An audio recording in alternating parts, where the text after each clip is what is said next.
कश्मीर से मैं आए दिन वीडियोस देखती हूँ, अपने मुस्लिम भाई मुस्लिम बच्चे वीडियोस डाल रहे हैं कि हमने पहली बार वोट करना है, हम नव मतदाता हैं तो हम मोदी जी को वोट करेंगे क्योंकि मोदी जी ने हमें हर कोई फैसिलिटी। जम्मू से तो भाजपा बढ़त लेती ही है। इस बार कश्मीर के लोग भी कसम खाएं कि जो स्कीम्स जो बेनिफिट मोदी जी ने उनको दिए हैं उसके बदले में कश्मीर में कमल खिलाने की पूरी कोशिश करें ताकि एक नया चेंज, एक नया जम्मू कश्मीर हम लोग बना। कश्मीर के लोगों के दिलों में खुद को देखते हैं। जो इस बार मुझे देखने को मिला, उन्होंने दिल खोल के स्वागत किया सबका। उनको कोई फ़र्क नहीं पड़ता भाजपा क्या है क्या नहीं है, आरएसएस से बिलोंग है नहीं है, उनको कोई फ़र्क नहीं पड़ता। 370 ख़त्म हो गया क्योंकि उनको 370 का कोई बेनिफिट मिला नहीं। जो रीजनल पार्टीज़ थी यहाँ की, उन्होंने कश्मीर को कब्रिस्तान बना दिया था।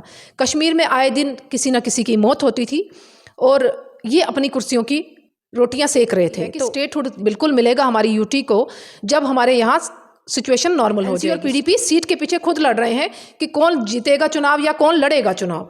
तो इनको पहले खुद डिसाइड कर लें कि आपस में क्या करना है, बाद में भाजपा को रोकने की कोशिश करें। इनका अलायंस जो बना है कहीं ना कहीं खुद की कुर्सियां संभालने के लिए अलायंस बना। इनका अलायंस उन लोगों का बना जो करप्ट रहे हैं पूरे स्टेट में, या जो इंडिया अलायंस बना वो भी कहीं ना कहीं अपनी कुर्सियों को सेव करने के लिए। जनता ने डिसाइड किया है कि अब कश्मीर को कब्रिस्तान नहीं बनने देंगे। लोकसभा इंतखाबात के चलते जहां जम्मू कश्मीर में तमाम सियासी पार्टियां जो है वो काम कर रही है। मैं आपको बता दूं कि हम भाजपा की बात करें तो तमाम आला कमान जो है वादी कश्मीर पर ज़्यादा फोकस करते नज़र आ रही है। इस बार मैं आपको बता दूं कि मीडिया इंचार्ज हमारे साथ मौजूद है रजनी सेठी जी। कुछ ही रोज़ कबल जो है वादी कश्मीर से लौटे हैं और आपने देखा कि प्रधानमंत्री का दौरा भी इसी बीच रहा। इनसे मज़ीद जानने की कोशिश करेंगे क्या कहेंगे इस बार, क्या ये कवल वादी कश्मीर में खिलेगा जो दावे किए जा रहे हैं? जी बिल्कुल, कवल वादी कश्मीर में खिले उसके लिए हम लोग काम कर रहे हैं। उसके नाते, मीडिया इंचार्ज के नाते, पिछले दिनों अभी मेरा कश्मीर में दौरा रहा, अलग अलग ज़िलों में जाना रहा, शोपियान, बडगाम, गांदरबल, जो कुछ सेंसिटिव एरिया माने जाते थे। तो मुझे लगता है कि मुझे वहाँ ऐसा कुछ भी नहीं दिखा कि कुछ सेंसिटिविटी कुछ दिखी। मुझे वहाँ कमल के फूल के लिए प्यार दिखा, वहाँ लोगों के बीच जाने का मौका मिला तो लोगों के बीच एक पॉजिटिविटी दिखी कि मोदी जी ऐसे प्रधानमंत्री हैं जिन्होंने गरीबों के लिए काम की हैं, जिन्होंने ऐसी ऐसी स्कीमों को लॉन्च किया है जो आज तक किसी प्रधानमंत्री ने नहीं की है। चाहे आयुष्मान भारत की बात करूं, चाहे उनके खातों में पैसे डालने की बात करूं, चाहे किसानों के खातों में किस तरीके से पैसे डल रहे हैं, अलग अलग स्कीम्स का बेनिफिट लोगों ने लिया भी है। इस बार वो संकल्प करके चल रहे हैं कि पिछली सरकारों ने, जो रीजनल पार्टीज़ थी यहाँ की, उन्होंने कश्मीर को कब्रिस्तान बना दिया था। कश्मीर में आए दिन किसी न किसी की मौत होती थी और ये अपनी कुर्सियों की रोटियां सेक रहे थे। तो देखने को मिला कि उन्होंने कहा कि इस बार हम कमल के फूल को वोट देंगे, मोदी जी को फिर से 400 पार का जो उन्होंने नारा दिया है उसमें हम सहयोग करेंगे। जो हमारी एमपी की सीटें कश्मीर से हैं वो जीत कर उनकी झोली में भरेंगे, उसके लिए हम काम करेंगे। जिस तरह से वज़ीर आज़म हिंद ने भी वादी कश्मीर का दौरा किया, लोगों को उम्मीदें वाबस्ता थी उस दौरे से कि यहाँ से आज ऐलान होगा कि हम जम्मू कश्मीर को अपना जो स्टेटहुड है उसे जो है वो दे देंगे, वापस कर देंगे। तो इस हवाले से क्या कहेंगे, जिस तरह से लोगों ने उम्मीदें लगाई थी लेकिन ऐसा नहीं हुआ? स्टेटहुड की बात हमारे पार्लियामेंट हाउस में हमारे होम मिनिस्टर अमित शाह जी ने बिल्कुल साफ की है कि स्टेटहुड बिल्कुल मिलेगा हमारी यूटी को जब हमारे यहाँ सिचुएशन नॉर्मल हो जाएगी। सिचुएशन नॉर्मल का सेंस कि जब उनको लगेगा कि भाई स्टेट बनाने के लायक है, क्योंकि ये बात बड़ी ज़रूरी जाननी है हमारी आम जनता को भी, कश्मीर की भी और जम्मू के लोगों को, कि यहाँ यूटी बनाने का नौबत आई क्यों। क्योंकि कुछ रीजनल पार्टीज़ ने यहाँ पे एक प्रोपेगेंडा चलाया था कि जम्मू कश्मीर भारत का हिस्सा नहीं है, जम्मू कश्मीर एक इंडिपेंडेंट स्टेट सी है। उनको ये दिखाने के लिए ज़रूरत थी कि जो जम्मू कश्मीर है वो इंडिया का ही पार्ट है। ये बात कर रहे थे रीजनल पार्टीज़ वाले कि हमें पाकिस्तान से बात करनी चाहिए यहाँ के इश्यूज़ को लेकर। तो सेंट्रल गवर्नमेंट का इशू था कि हमें किसी भी स्टेट से या किसी कंट्री से बात करने की ज़रूरत नहीं है, ये हमारा पार्ट है जम्मू कश्मीर, इसको कैसे चलाना है, इसमें शांति कैसे लानी है, सबको न्याय कैसे मिले, उसके लिए जो बात होगी वो केंद्र करेगा। तो इन पार्टीज़ को मुंह बंद करने के लिए और जम्मू कश्मीर को एक नया जम्मू कश्मीर बनाने के लिए यूटी का बनाना ज़रूरी था और सही समय आने पर इसको स्टेटहुड दिया जाए। देखिए, आप हमेशा से नए जम्मू कश्मीर की बात करती हैं, आपने वादी कश्मीर का दौरा किया, क्या लगा आपको? वहाँ आप लोगों से भी मिले होंगे, क्या चाहते हैं वहाँ के लोग? देखिए, वहाँ के लोग जहाँ तक मुझे लगता है वो हर फैसिलिटी चाहते हैं जो पिछली सरकारों ने नहीं दी। जो सेंटर का पैसा आता था वो उनकी जेबों में चला जाता था, पॉलिटिकल पार्टीज़ की, लोगों तक नहीं पहुँच पाता था। मैंने वहाँ के लोगों से बात की तो मैंने उनको ये कहा कि हम जम्मू वालों के माइंड में एक स्केच बना हुआ था कि शायद जम्मू की डेवलपमेंट नहीं हो रही, मगर मुझे लगा कि उन्होंने अपनी कम्युनिटी की भी डेवलपमेंट नहीं की। चाहे मुस्लिम भाइयों की बात करूं जो वहाँ के रहने वाले हैं, बहनों की बात करूं तो उन्होंने उनको भी वो सुविधाएं मुहैया नहीं करवाई जो कहीं ना कहीं केंद्र सरकार बेचती थी। तो लोग चाहते हैं चेंज, लोग चाहते हैं कि कश्मीर जो कब्रिस्तान बना दिया था इन पार्टियों ने, अब वो शांति का माहौल वहाँ बने और सभी उसमें योगदान करें। वहाँ बहुत संख्या में ज्वाइनिंग हो रही है हर दिन, आप देख रहे होंगे मीडिया के माध्यम से दिख भी रहा है कि युवा भी ज्वाइन कर रहे हैं, महिलाएं भी ज्वाइन कर रही हैं और ख़ासतौर से महिलाएं बड़ी खुश थी। महिलाएं कह रही थी कि हमें उस लॉ से निजात मिला जो ट्रिपल तलाक का आप लोगों में होता है एक कानून, उसका नया कानून बना दिया केंद्र सरकार ने कि अब तलाक उस तरीके से नहीं होगा। तो मुस्लिम महिलाएं बड़ी खुश थी कि हमें बड़ा गर्व महसूस हो रहा है कि हम मोदी जी की क़यादत में काम करने को तैयार हैं और वो इस समय कश्मीर में पूरा फोकस करने को तैयार हैं। क्या लगता है आपको इस बार कहीं बीजेपी जो है वो टनल के उस पार ज़्यादा फोकस कर रही है?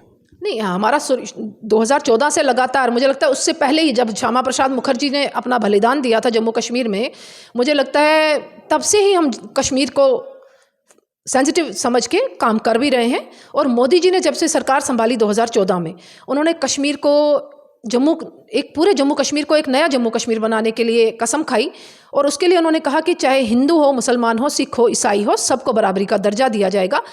ये देखने को भी मिला जो कानून बन रहे हैं, जो स्कीम्स बन रही हैं, वो सिर्फ हिंदुओं के लिए ना होकर आम समाज के लिए बन रही है और उसका बेनिफिट सभी समाज के लोग ले रहे हैं। तो कश्मीर के लोग इसी से खुश हैं कि मोदी जी ने उनके लिए भी सुना। कश्मीर की जो 3 नशिस्तें हैं, लोकसभा नशिस्तें, 3 सीटें हैं, उस पर कहाँ देखते हैं आप? मतलब बीजेपी जो इतना फोकस वहाँ पे कर रही है, जो आए रोज़ तमाम क़यादत के दौरे होते हैं, आपने भी वहाँ दौरा किया, कहाँ देखते हैं आप? क्या लोग वहाँ के आपको एक्सेप्ट करेंगे वहाँ? देखिए, हम वहाँ पर कश्मीर के लोगों के दिलों में खुद को देखते हैं। जो इस बार मुझे देखने को मिला, उन्होंने दिल खोल के स्वागत किया सबका। मोदी जी के रैली में आप लोगों ने देखा लाखों की तादाद में लोग थे। तो कश्मीर के लोगों की जैसी स्केच बनाया गया था ना इन पॉलिटिकल पार्टीज़ की कि वो कहीं ना कहीं हिंदू पार्टी को एक्सेप्ट नहीं करेंगे, वो सब गलत धारणा बनाई थी इन्होंने। मुझे देखने को मिला कि वहाँ के लोग हमें प्यार करते हैं, उनको कोई फ़र्क नहीं पड़ता भाजपा क्या है क्या नहीं है, आरएसएस से बिलोंग है नहीं है, उनको कोई फ़र्क नहीं पड़ता। 370 ख़त्म हो गया क्योंकि उनको 370 का कोई बेनिफिट मिला नहीं। वो सिर्फ ये चाहते हैं कि उनको जो ज़रूरत की सामग्री है वो मिले, चाहे वो राशन है, चाहे पानी है, चाहे सिलेंडर है, चाहे दवाइयाँ हैं, जन औषधि के माध्यम से उनको सस्ती दवाइयाँ मिल रही हैं, आयुष्मान कार्ड, गोल्डन कार्ड की उनको फैसिलिटी मिल रही है, तो वो इस चीज़ से सेटिस्फाइड हैं। मुझे लगता है कि कश्मीर के लोग इन चीज़ों को देखकर मोदी जी को वोट देंगे। लोकसभा इलेक्शन से पहले इंडिया ब्लॉक, इंडिया अलायंस बना, या फिर वादी कश्मीर की हम बात करें, दफ़ा 370 के एब्रिगेशन के बाद जो है वहाँ पर एक अलायंस बना गुपकार अलायंस के नाम से। तो क्या कहेंगे, जिस तरह से गुपकार अलायंस या इंडिया अलायंस जो है वो एक ही सियासी जमात के खिलाफ तमाम लोग खड़े हैं और वो कहते हैं कि कमल को यहाँ खिलने नहीं देंगे क्योंकि इन्होंने जो है लोगों के साथ इस्तेसाल किया है। और आप अपोजिट में कहते हैं कि यहाँ की रीजनल पार्टियाँ जिनका अलायंस बना है वो जो है हमेशा यहाँ की आवाम को लूटती रही और आवाम के साथ इस्तेसाल करती रही। देखिए, इनका अलायंस जो बना है कहीं ना कहीं खुद की कुर्सियां संभालने के लिए अलायंस बना। इनका अलायंस उन लोगों का बना जो करप्ट रहे हैं पूरे स्टेट में, या जो इंडिया अलायंस बना वो भी कहीं ना कहीं अपनी कुर्सियों को सेव करने के लिए बना। आपको देखना चाहिए कि उनका फिगर कैसा रहा है पिछली सरकारों में, वो छवि कैसी रही उनकी पिछले काल में। तो मोदी जी से वो परेशान है कि अगर मोदी जी फिर से आ गए, क्योंकि मोदी जी लगातार पिछले 10-11 साल से वैसे काम कर रहे हैं जो इन सरकारों ने नहीं किए। उनको पता है अगले 5 साल अगर मोदी जी को फिर से मिल गए तो इनका तो सुपड़ा साफ है, आने वाले कई दशकों तक वो आने नहीं वाले। इसीलिए वो सब मिलकर, भेड़ बकरियां सब मिलकर शेर को रोकने की तैयारी में हैं। मुझे लगता है जितनी मर्जी कोशिश कर लें मोदी जी को वो रोक नहीं सकेंगे, क्योंकि मोदी जी लोगों के दिलों में बसते हैं, चाहे वो हिंदू है या मुसलमान, वो सबके दिल में राज करते हैं। जिस तरीके की छवि उन्होंने भारत की बनाई है इंटरनेशनल लेवल पे, तो हम सबको गर्व महसूस होता है, चाहे वो हिंदू है या मुसलमान है। कश्मीर से मैं आए दिन वीडियोस देखती हूँ, अपने मुस्लिम भाई मुस्लिम बच्चे वीडियोस डाल रहे हैं कि हमने पहली बार वोट करना है, हम 9 मतदाता हैं तो हम मोदी जी को वोट करेंगे क्योंकि मोदी जी ने हमें हर कोई फैसिलिटी दी है। तो इंडिया अलायंस हो या गुपकार अलायंस हो, उन सभी पार्टियों का मुझे लगता है कि उनकी हताशा दिखाती है। पहले तो उनका अपना ही वजूद नहीं है, कहीं वो आपस में लड़ रहे हैं। एनसी और पीडीपी सीट के पीछे खुद लड़ रहे हैं कि कौन जीतेगा चुनाव या कौन लड़ेगा चुनाव। तो इनको पहले खुद डिसाइड कर लें कि आपस में क्या करना है, बाद में भाजपा को रोकने की कोशिश करें।